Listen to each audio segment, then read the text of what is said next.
ಅವರು ಕಷ್ಟ ಅಂತ ಯಾವಾಗ ಕೈ ಮುಗಿದು ಬೇಡಿದ್ರು ಕೂಡ ಅವರ ಮನೆ ಪ್ರತಿಷ್ಠೆ ಆಗ್ತದೆ. ಕಷ್ಟ ಬಂದಾಗ ತಾಯಿ ಬಂಡೇರೇಶಿಯನ್ನು ನೆನ್ಕೊಂಡ್ರೆ ಅವ್ರ ಕಷ್ಟ ನಿವಾರಣೆ ಆಗ್ತದೆ ಹೇಳಿ ಕೂಡ ನಾನು ಕೂಡ ಸಾಕ್ಷಿ.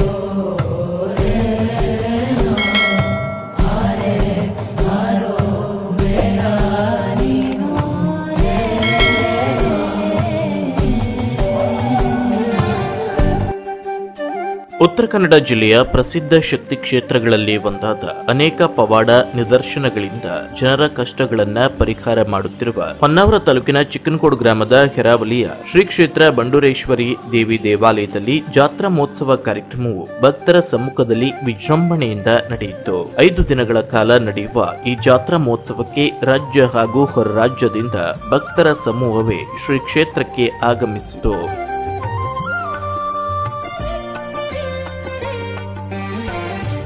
ದೇವಾಲಯದಲ್ಲಿ ಬೆಳಗ್ಗೆಯಿಂದ ಕಲಶ ಸ್ಥಾಪನೆ, ದೇವಿಯ ಆವಾಹನೆ, ದೇವರಿಗೆ ಹೂವಿನ ಅಲಂಕಾರ ಮತ್ತು ಮಹಾಪೂಜೆ ಮತ್ತು ವಿವಿಧ ಧಾರ್ಮಿಕ ಕಾರ್ಯಕ್ರಮಗಳು ನಡೆದಿದ್ದು, ಸಂಜೆ ಅಗ್ನಿ ಪೂಜೆ, ಕಲಶೋತ್ಸವ, ಕೆಂಡ ಸೇವೆ, ಭೂತಾರಾಧನೆ, ದೈವಕೋಲ ಮತ್ತು ಪಲ್ಲಕ್ಕಿ ಉತ್ಸವ, ದೇವಿಯ ಲಾಲಕಿ ಉತ್ಸವ, ಹೋಕಳಿ ಸೇರಿದಂತೆ ವಿವಿಧ ಧಾರ್ಮಿಕ ಕಾರ್ಯಕ್ರಮಗಳು ನಡೆಯಿತು. ಈ ಕಾರ್ಯಕ್ರಮಕ್ಕೆ 1000ಕ್ಕೂ ಅಧಿಕ ಜನರು ಭಾಗಿಯಾಗಿ ಶ್ರೀದೇವರ ಕೃಪೆಗೆ ಪಾತ್ರರಾದರು. ಈ ದೇವಾಲಯದಲ್ಲಿ ನಡೆಯುವ ವಿವಿಧ ಧಾರ್ಮಿಕ ಕಾರ್ಯಕ್ರಮಗಳು ಹಾಗೂ ಶ್ರೀ ಕ್ಷೇತ್ರದಲ್ಲಿ ನಂಬಿಕೆ ಇಟ್ಟು ಬರುವ ಭಕ್ತರ ಕಷ್ಟ ಪರಿಹಾರದ ಬಗ್ಗೆ ಮಾಹಿತಿ ನೀಡಿದ್ರು ಭಕ್ತರಾದ ರಾಮಚಂದ್ರ ನಾಯ್ಕ. ಅದೇ ಸಿಕ್ಕಿದ ಮೂಲಮೂರ್ತಿಯ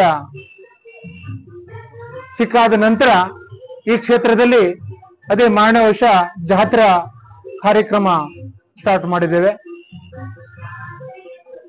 ಪ್ರತಿ ವರ್ಷ ತಾಯಿ ಪಲ್ಲಕ್ಕಿ ಮೂಲಕ ಬೇರೆ ಬೇರೆ ಗ್ರಾಮಕ್ಕೆ, ಬೇರೆ ಬೇರೆ ಜಿಲ್ಲೆಗೆ ಕಷ್ಟ ಅಂತ ಕರೆದವರಿಗೆ ತಾಯಿ ಅಭಯ ಹಸ್ತವನ್ನು ನೀಡಿ ಅವರ ಮನೆಗೆ ಹೋಗಿ ಅವರ ಕಷ್ಟವೆಲ್ಲ ನಿವಾರಣೆ ಮಾಡಿ ಅವರು ಏನು ಸಂಕಲ್ಪ ಮಾಡಿದರೋ ಇವತ್ತು ಬಹಳಷ್ಟು ಜನ ತಮ್ಮ ಮಕ್ಕಳ ಅನಾರೋಗ್ಯದ ಬಗ್ಗೆ ತಾಯಿಯಲ್ಲಿ ಸಂಕಲ್ಪ ಮಾಡಿಕೊಂಡಾಗ ಸಂಪೂರ್ಣ ನಿವಾರಣೆ ಆದಿದೆ. ಅದೇ ರೀತಿ ಮಕ್ಕಳು ಇಲ್ಲ ಅಂತ ತಾಯಿಯಲ್ಲಿ ಬೇಡಿಕೊಂಡಾಗ ಅವರಿಗೆ ಮಕ್ಕಳ ಭಾಗ್ಯವನ್ನು ಕೊಟ್ಟಿರುವಂತದ್ದು ಫಲವನ್ನು ಕೊಟ್ಟು ತಾಯಿ ಅವರಿಗೆ ಆಶೀರ್ವಾದ ಕೊಟ್ಟು ಅದೆಲ್ಲ ಮಕ್ಕಳು ಕೂಡ ಈ ತಾಯಿಯ ಸನ್ನಿಧಿಯಲ್ಲಿ ಬಂದು ಆ ತಾಯಿಂದಿರಾಗಿರ್ಬೋದು ಮಕ್ಕಳನ್ನು ಕರ್ಕೊಂಡು ಬಂದು ಇಲ್ಲಿ ಒಂದು ಸೇವೆಯನ್ನು ಸಲ್ಲಿಸಿರುವಂತದ್ದು ಬಹಳ ಕ್ರೂವಿದೆ. ಇಲ್ಲಿ ನಡೆಯುವ ವಿಶೇಷ ಧಾರ್ಮಿಕ ಕಾರ್ಯಕ್ರಮಗಳನ್ನು ನೋಡಲು ರಾಜ್ಯ ಹಾಗೂ ಹೊರ ರಾಜ್ಯದಿಂದ ಭಕ್ತರು ಆಗಮಿಸಿ ಶ್ರೀದೇವರ ಕೃಪೆಗೆ ಪಾತ್ರರಾದರು.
Koojalli times news Honnavar.